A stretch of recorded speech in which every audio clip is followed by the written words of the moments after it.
Thank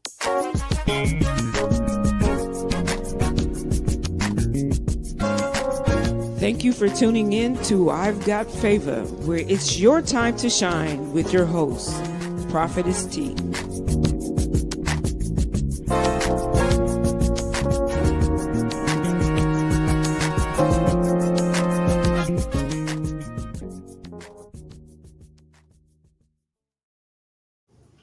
Hey, good morning, good evening, good afternoon, wherever you are on God's green earth, guys. Thank you for tuning in to I've Got Favor, where it is your time to shine with me, your hostess, Prophetess T. So we are back again, and I'm just going to ask if you can, if you're watching the live broadcast of this podcast, if you'll hit the share and like button at the bottom of your screen and invite some people into this conversation.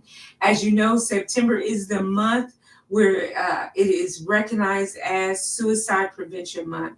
And we've been sharing with you some different topics, some different outlooks as far as dealing with the area of suicide in different aspects, along with veterans, with the male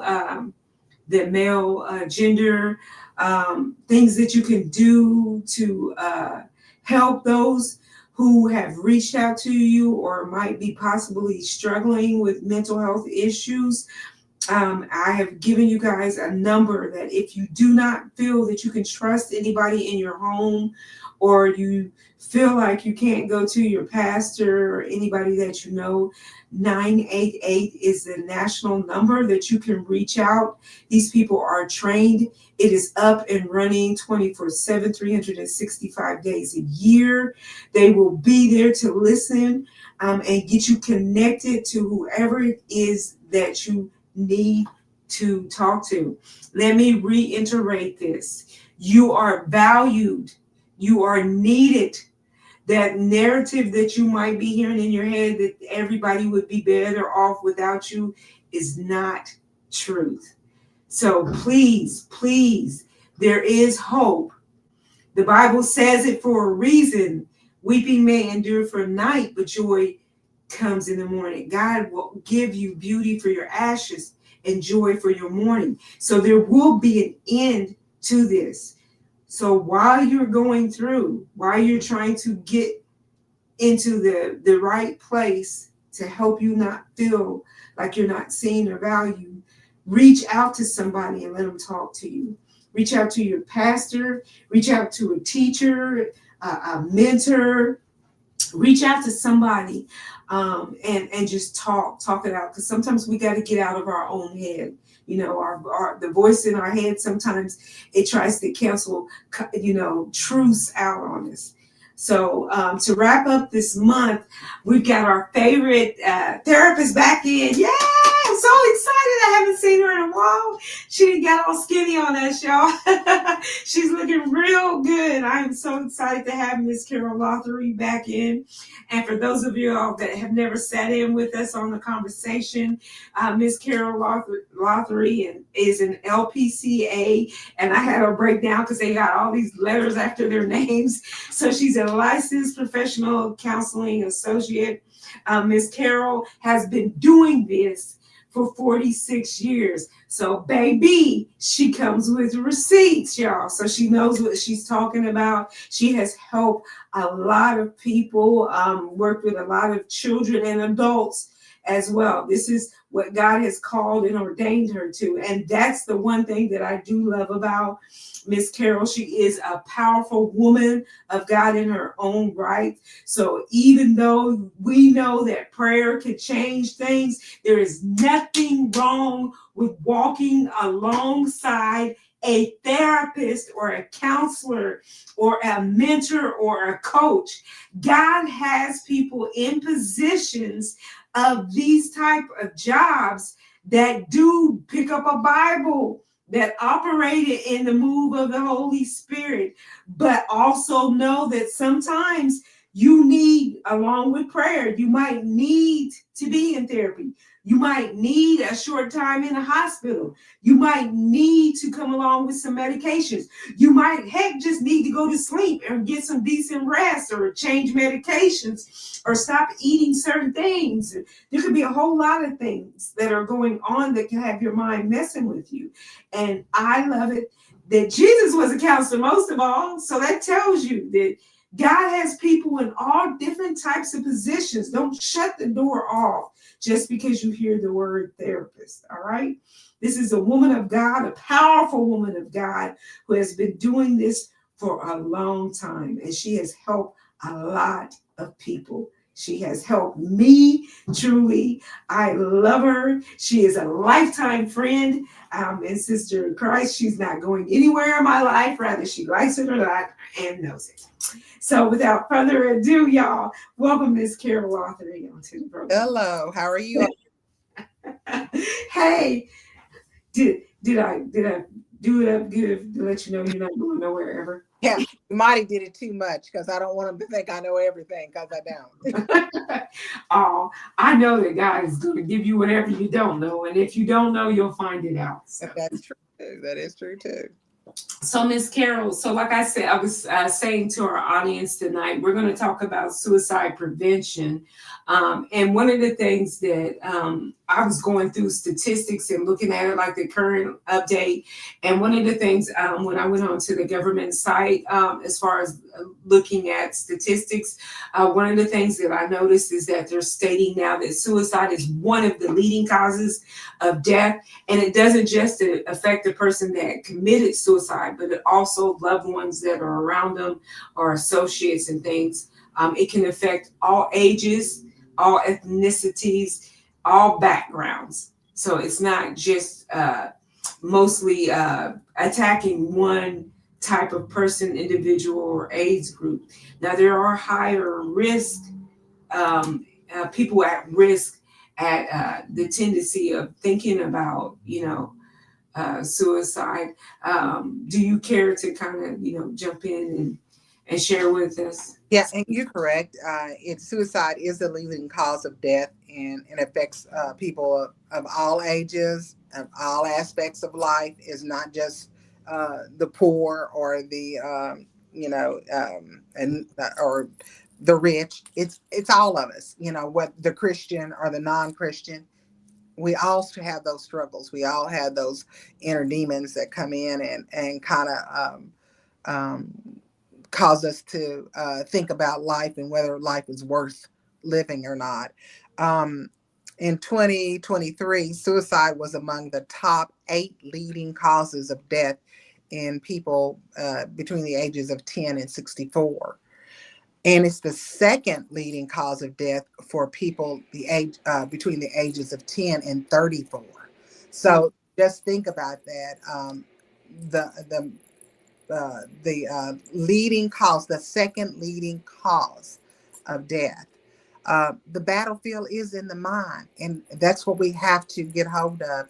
Is that we have to take control of those thoughts and those feelings we have, and see how we can work through that by noticing some of the signs too that are there. Because typically everybody gives us a sign when they feel like they're less than or they don't want to be here anymore.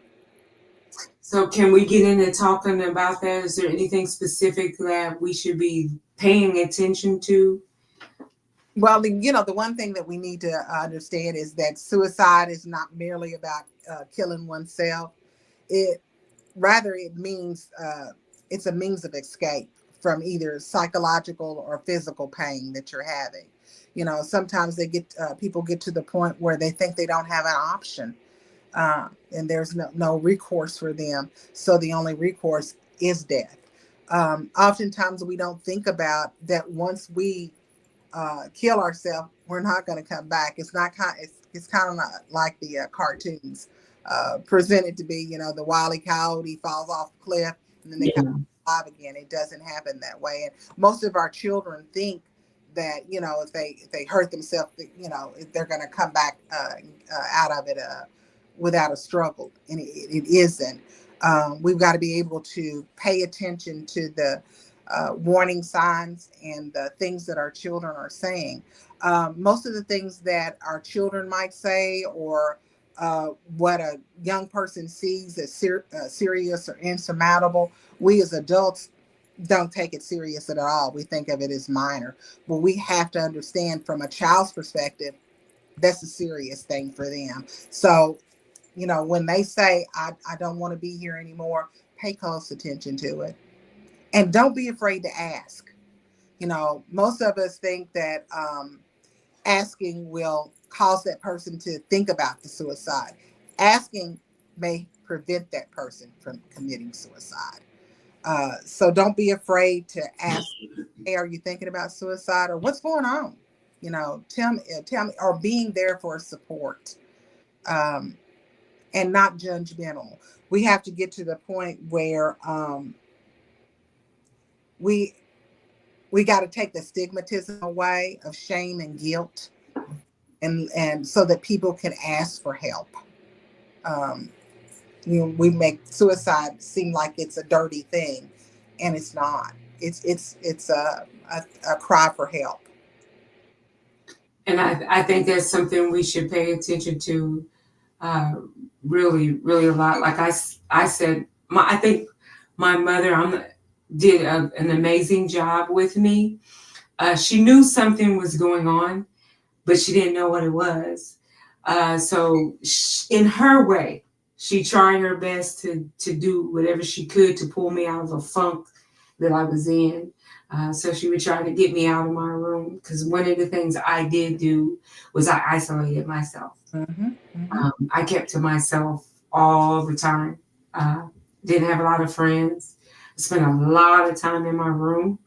Um, and I think those are things you need to pay attention, is when you have a child that's used to being out there, or when they do get off into isolating themselves, that can be a warning sign.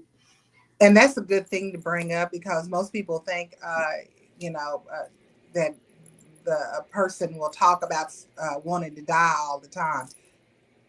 Sometimes they don't. I Sometimes never did. it's very secretive. Uh, like you said, isolating themselves, or changing up their routine so that they're not with people as much anymore. Um, Even being preoccupied with death or dying or even violence is a signal that there may be some issues with suicide ideation going on. You know, um, and paying talking about that communication is the most important aspect of ensuring that your child or your loved one gets through this. Having that open support and saying, I'm going to love you unconditionally. That's a lot of things where a lot of our kids and the loved ones get to a point too, where they think that, oh, if I tell somebody, then they're gonna think bad of me, or they're gonna think I'm weak. Uh, that's not weakness. That's being strong. Amen. And I think too, another thing is too, if you're even dealing with, maybe you have a friend or somebody that has a lot of medical issues. I love my son, one of my children. He said, "Hey, mom, I know I'm starting to have a real issue, because he's always was in the hospital losing a lot of weight and everything. He was just really struggling, and he's like, I know my mind's messing with me, because I'm just tired." Mm-hmm. He was tired of the pain. Mm-hmm. He was tired of messing with the medications. So I made it a point to intentionally reach out to him. What did you do today? Uh, what was your focus today? We talked about, what were you thinking on? Where was your head at when you was going here? What is your plan? Like, what have you got planned for today? What are you going to do today? I follow through, make sure that he accomplished that. If you didn't do it, why? What was going on? So just trying to keep him busy or occupied, to get him out of his head voice is what I'm trying to do. Um, And so, I mean, essential, getting your having that open communication. I often tell my parents of the clients that I have time where you sit down each evening and check in on your child, see what's going on with them. You had a bad day today, let's talk about it. A lot of time we're also busy doing our thing that we don't think about that there's another person over here that may not have had a good day. So let's check it out and let's find out. Checking in with each member of the family each time you come in, and it doesn't have to be something that's a big production. It can be while you're sitting at the dinner table. Hey, how was your day today? Tell me what went on. Asking about feelings. What are you feeling today? Um, Asking about their thoughts about certain things that are going on. um, if they have even about the world today. Most times we don't think that children understand all of the politics that are going on in the world, but they do. And it's important for us to see what's your thoughts, what's going on, how are you feeling. and I don't think we pay attention that our kids are listening. They're ear hustling a lot more than we really realize. So hearing, arguments between mom and dad, when you think you're hiding away somewhere else in the house, kids are something else. We heard our parents. We paid attention to what was going on. We watched behaviors. So sometimes that can affect children. Like you said, even with politics being all over the place, the internet now, I think, can be a dangerous place for a lot of kids as well because we have a lot of cyberbullying. And that's important for our parents to find out, what's going on with our kids at school, because the bully, your child is not going to come to you and say, hey, Johnny's bullying me. You're going to have to look for those clues that are there. Again, going back to the isolation, again, going back to not wanting to communicate with family or friends, getting into drugs and alcohol. So it looks like we got a question. You're being asked, what if you are trying to communicate to the child, but they don't want to respond, or every answer is, I don't know? And that is that's what we call the avoidance, and you'll have to learn how to read your child. um, um, Oftentimes what I find is how you frame the question. When a child is avoiding to answering, we use you know you, or why are you doing this, if you would only, um, more we need to frame our questions in a way that that child feels really safe, and able to answer what's going on with them. And a lot of times our children don't know what they're feeling because they're not in tune to what their thoughts and their feelings are.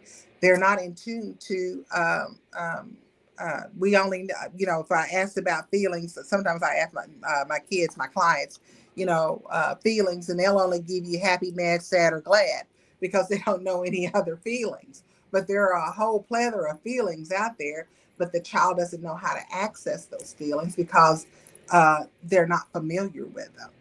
Um, Making it a safe, making it sure that your child knows that it's safe to come and talk to me. You're not going to be condemned.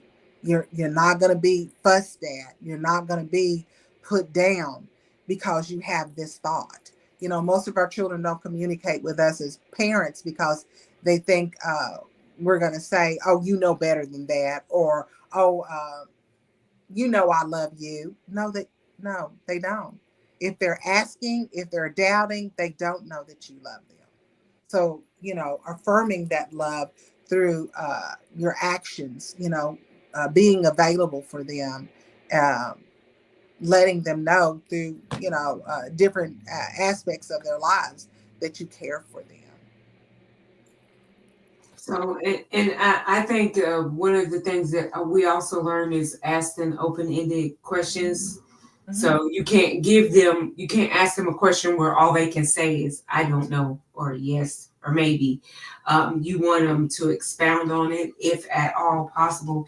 And like you said, I think our biggest problem is if they don't feel like they can trust us not to pass judgment on them, they're not going to want to share with us Ab- because they're like, if I do, they're going to think less of me, or I'm going to get in trouble, because they don't think that I can say what I say without, getting reprimanded for feeling that. Because believe it or not, rather, no matter who we are, we've all had bouts of fear or anger or disappointed or frustration, or might just want to run away from life in general. Right. Mhm. So being able to, know that I can say that without, you coming right back at me. How dare you think that? Or are you crazy? You know, maybe I'm having a moment. Like I feel like I just don't want to be here. Well, what is taking you to that moment? Why do you feel that way? Um, And warnings, signs aren't always obvious. They vary from person to person. Some make their intentions very, very clear because they're saying, I'm going to kill myself, or I wish I was dead, or I'd be better off not being here. And then there are those who are very, very silent and don't say anything. And we think of those as the good kids, because they don't cause any conflict, they don't cause any disruptions. Those are the ones that we need to talk to the most. that's who I was. I was a good kid in the family. Mhm. So they didn't know that I was storing up pills and hiding them away in my room. So I don't think there's nothing wrong with parents going and checking. No. Um, uh, I don't think there's anything wrong with going up and asking them to come down and spend time with you. Miss Carol, I think one of the things that makes our society a little different is that we don't have family meals together. You got one parent here, one parent there. Kids are doing sports and everything else. So there's never a time that the family actually comes together anymore and sits down and have conversation. Parents are so tired. I know that for me, I felt like I would be wrong because my mother was always complaining about my father. So I didn't want to be a burden to her. My brothers were always getting in trouble. So I didn't want to tell her what was going on with me, even though my mom was my best friend, really. I didn't want to add to the situation. So I did spend a lot of time by myself having conversation with myself. And that was my downfall because I talked. Eventually, I allowed those voices talk me into being bold enough to take a whole bottle of pills and swallow them. And as single parents, I know we you take on the load of being the father and the mother and breadwinner in the house, but still we have to keep in mind that we have to continue to talk to our children. We have to let them know that we're accessible. Um, that we're there and that we're going to support them no matter what. The unconditional love part of it is the essential part, and that open communication, letting them know you can come to me about anything. Now, I'm not going to sit here and tell you that I'm going to like it, but what I am going to tell you is that I will support you. Right. And this goes for all age groups. Like I said, the child I was talking about, he was in his 30s, and very busy. But here he got hit with a medical situation that changed his outlook on life. He felt like a hindrance, a burden, because he was always running to the hospital. His life was being changed by an ailment. So, I mean, reaching out to those, that we know that are going through medical issues, checking up on them, checking their temperature. And like you said, not being afraid when you see somebody that's starting to pull away and change, asking that questions. Hey, are you having suicidal thoughts? Mm-hmm. No, where's your head? And if you're having those thoughts, how would you do it? Right, right. So, I think there was a question of what are some of the signs and symptoms, and like I said, they all vary, but some are having mood swings. One day they're going to be emotionally high, and the next day they're so low that they can't get up out of bed. Being preoccupied, like I said, with death, dying, or violence. Uh, Changing your normal routine or eating habits or sleeping habits, giving away I know a long time ago people would tell you that if you see somebody giving something that they value away, that you know that they probably would not give away, that's something that they wouldn't give away, then you might want to ask, what's going on. Giving away belongings, or getting your affairs in order, so that you don't bother you don't bother the person that you're leaving, trying to make it good for them, saying goodbye to people like you'll never see them again, um, for children, looking at whether or not there's some psychiatric disorders going on. Is there some depression, or is there anxiety going on? Is there any traumas going on in their lives? Finding out, uh, is somebody being is sexually abused, emotionally abused, physically abused? Um, Looking for drugs and alcohol. If all of a sudden you've got a child who's starting to use drugs and alcohol and they hadn't before, that's a warning sign. What's going on? Typically, when they start using the drugs and alcohol, it's because they're trying to find a way to anesthetize themselves to take that pain away. Like I said, anything to relieve the psychological or the physiological pain that's going on, um, is what they're looking for. and I know, like I said, when I was looking at the statistics as far as what the government keeping track on, one of the areas, or one of the things that they noticed too, is that the higher average rates of suicide were among veterans. A lot of homeless veterans, they were saying, was an issue. People who live in rural areas, that have industry, struggles now, financial struggles. Can be something that triggers adults into doing it. A lot of things that they're noticing with young people are people who identify as lesbian, gay, or bisexual. They have a higher prevalence of suicide thoughts, behavior, compared to peers who identify as heterosexual. So having identity crisis can throw children into struggling with it. So it's something we have to, take, and a lot of adults too, trying to find out who they are, and struggling with that. And even in the Christian community, we have to be aware with that. I mean, even if it isn't even on a sexual nature, if you don't even know who you are in Christ, Right. it can throw you into this type of mental battle. And believe it or not, we have struggles. There are pastors. Uh, Last year, there was a high rate of pastors who were committing uh, a suicide. They were giving up. Their churches, they felt like were struggling. Who do they go to? Because now nobody wants to believe that a pastor can have good or bad days, or can deal with mental issues or depression. So this is That's interesting because, prior to this, you and I were talking about cognitive distortions.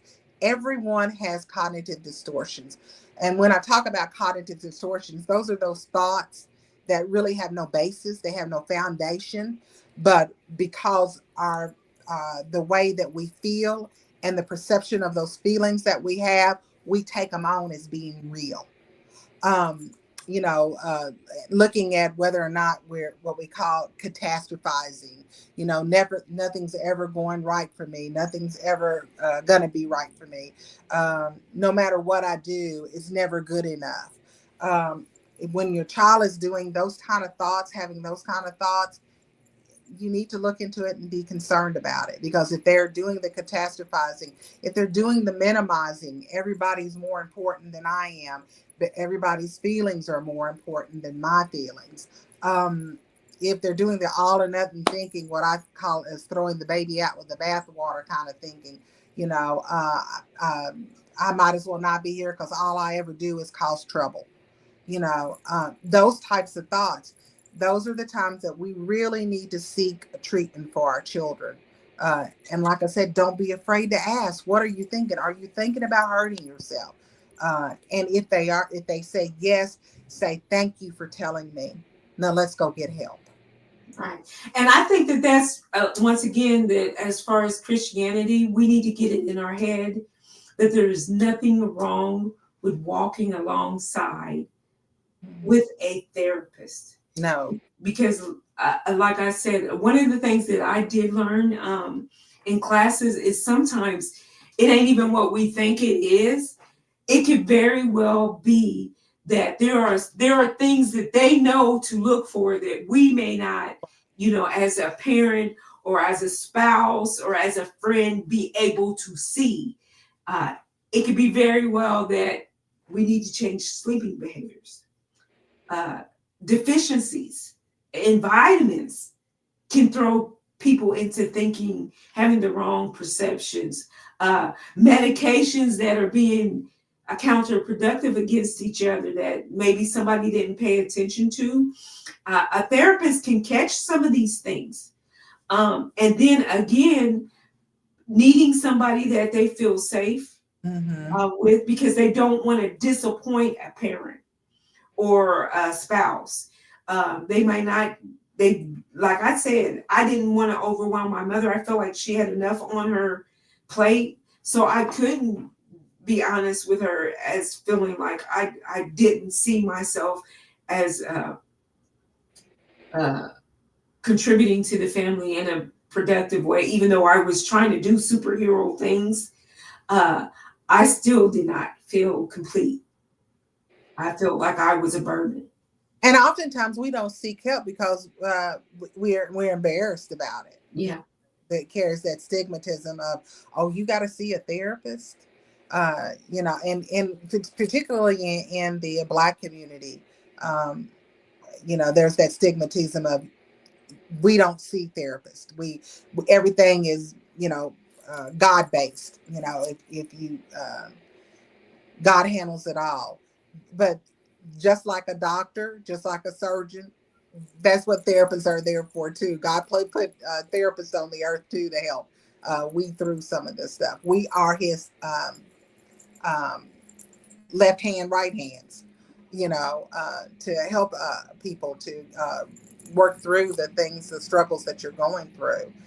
But it also establish a support network. A lot of times I'll ask, people uh, who supports you, who is your intimate circles, who's in your intimate circle, and you'll be surprised that a lot of people don't have a support network. And it doesn't have to be a big network either. It doesn't have to be 50 people. It can one or two people that that you can trust. That when you have a feeling, then like I said, that you can go talk to, and it's non-judgmental. Um, that's a support system. Use that support system. Amen. And Miss Carol, that's one of the things that I love about what I do with mental health coaching. I am not a licensed therapist as you are, but I can come alongside with you, with that person, be that mentor, be that accountability person. We can help come alongside and walk with that person on achieving goals that a therapist may set in place with them. Be in a place, because we're not here to do like what you do. I'm not here to help solve your problem. I'm here to help you walk through your process when you get to the answer to what you need to do. So that's what mental health coaches or life coaches do, or health coaches or whatever. We're to come walk alongside with you to help you see how you can achieve your goal. What are the steps to get you to that goal? We walk alongside with you, helping you achieve that. So I do want to keep emphasizing, if you feel like you can't trust anybody, that 988 number is there. They have BetterHelp. I myself had to use BetterHelp. Mhm. Uh, and BetterHelp is awesome Mhm. because now you don't have to go into an office per se to sit down and talk to somebody. They actually had therapists, and I specifically asked. I said, "Hey, this is what I'm looking for. I'm looking for, I need somebody that's going to come alongside with me that also has Christian values." Because this is the type of therapist I was looking to utilize for what I need, specifically in a certain area.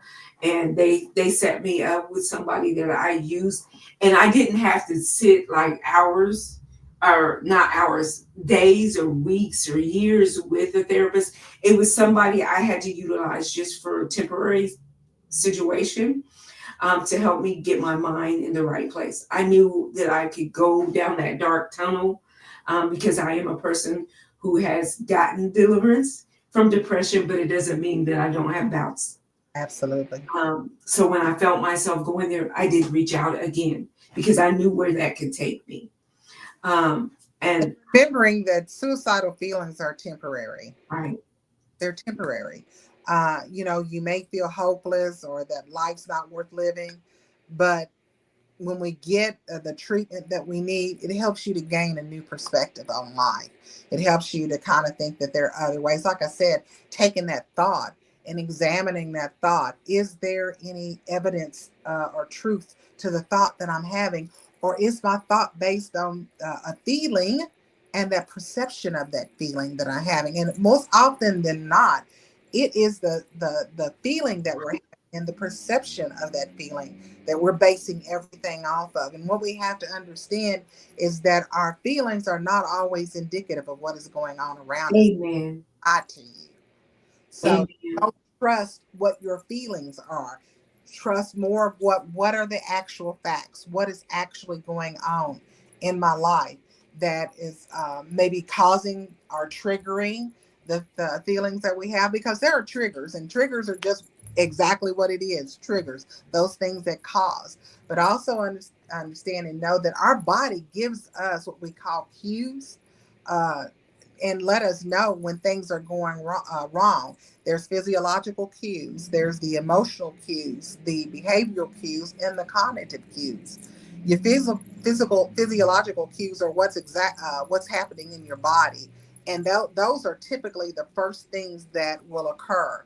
The headaches, the pounding of the heart, the getting flushed within your face, or sweaty palms, um, your emotions. Remember, emotions are just emotions until you put an action to them and make them into your feelings. They're neither right nor wrong until you put an action to it. Uh, Examine what those behavioral things are. If I'm starting to be verbally aggressive, if I'm starting to like I said, go back to the isolation again, or withdrawal, those are things that I need to examine. If I'm starting to self mutilate, what we call self harm behaviors.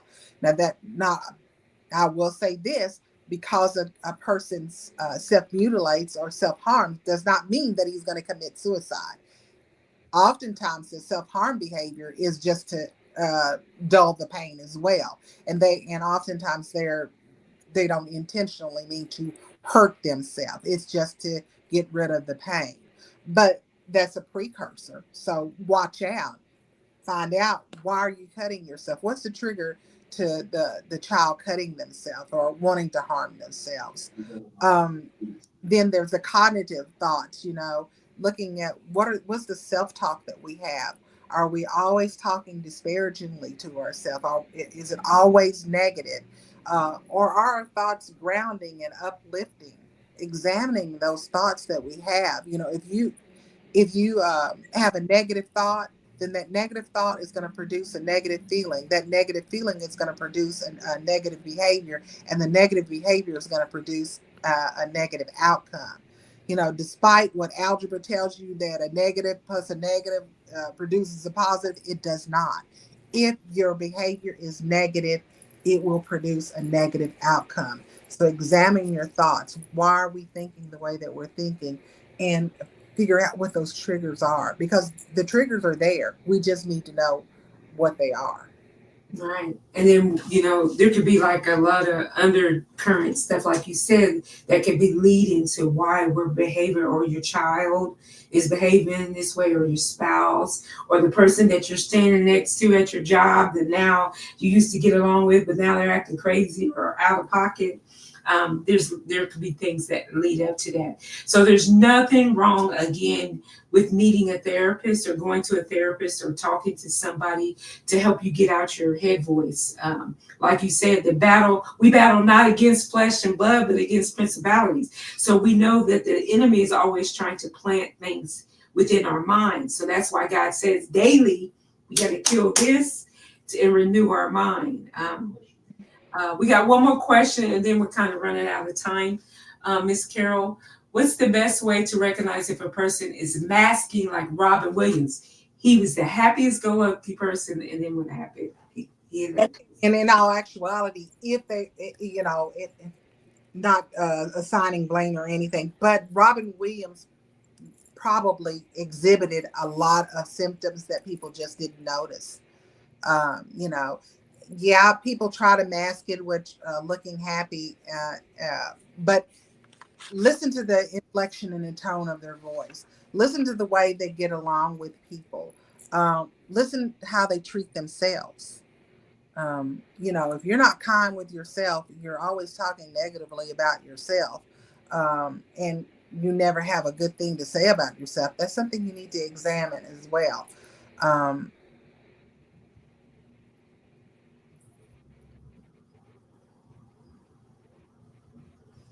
And I think they said that he truly had an ailment that people didn't pay attention to, and he didn't want to have to deal with that. yeah, Um, if you have physical illnesses, or even mental health illnesses, because they can make you think different things as well. You know, um, Making fun of yourself before somebody else does. I did that. yeah, absolutely. That's Yeah. what we call those cognitive distortions, the minimization, the mind reading, the fortune telling, all of those things. Um, Everybody gives us clues. They may be subtle, but but we give off clues. All right. So, Miss Carol, I want to thank you for giving us a little bit of your time, and we could get into this real deep and more in depth. But unfortunately, I ran out of time today. But again, guys, if you know somebody who is struggling, or if you yourself are struggling with your thoughts, we want you to know that God is concerned and cares, and He does have people out there that you can reach out to. And even if you're a person who isn't who doesn't believe in God, and you're watching this podcast or you're hearing this podcast, I implore you and encourage you, still reach out. There is somebody who may be able to help you, who not may, will be able to help you. The thought, it doesn't, that's just because you think it does not make it true. Just because you think it does not make it true. And it could be just as well something that is actually affecting you, that's causing your mind to go there. Pre-mental, pre-menopause, going through eating, not getting enough sleep can throw you into these kind of actions. So you really should get to see a specialist. Even your primary care doctor may notice something. So you might want to get a checkup. You And might want to talk to at them. Robin Williams thing, his use of humor was his cover up. Yeah. Yeah. So pay attention to those. Please, please reach out to somebody. 988 is that 24-hour, no judgment hotline. So please, again, thank you, Miss Carol, for coming on and speaking with us. Thank you to all of y'all that put questions out there. Still, if you have questions, this post is going to be up for a week. Hit me up, hit an inbox. We're here. If I don't know, I will find out. I have access to Miss Carol, so I'll reach out to her for you if I don't know the answer. And please, that number, they can get you to the help that you need. So don't let insurance not be the reason that you don't reach out. That is free of charge, 988. They can get you to whoever it is you need to. They can find the help you need. Thank you again for tuning in to I've Got Favor, where it is your time to shine with me, your hostess, T. Freeman. Be blessed, and we'll talk to you soon. Sorry about that.